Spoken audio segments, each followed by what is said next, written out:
Chapter 5. The Divine Pattern. I'm going to take up the subject of what one person can and does accomplish in this thought. Our experiences in this connection were very considerable at the time of our expeditions into Tibet and India, also in Mongolia, and we observed the ability one has to protect not only himself, but an entire race. That may seem like a tremendous undertaking, but when we go back and think of Jesus' life and realize what he did for humanity and what he is doing today, we are better able to comprehend and accept it. His teachings have never ceased for 2,000 years. They have gone on, and they are just as vital today as they were then.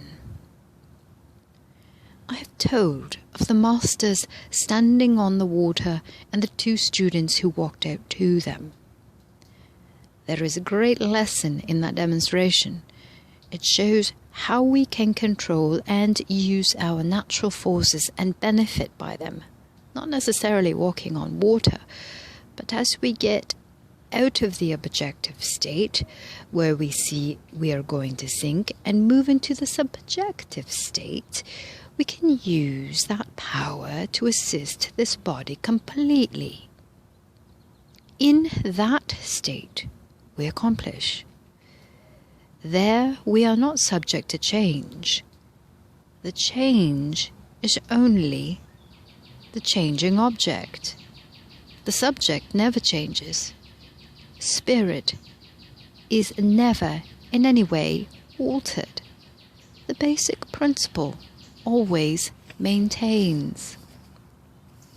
Now, if we always look to that basic principle, we become that principle.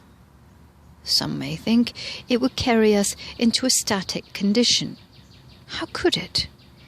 It is in that very attitude that we become able to accomplish, and then we go on without change, but with an accomplishment along a definite line, knowing exactly what we are accomplishing, not just what we are going to accomplish.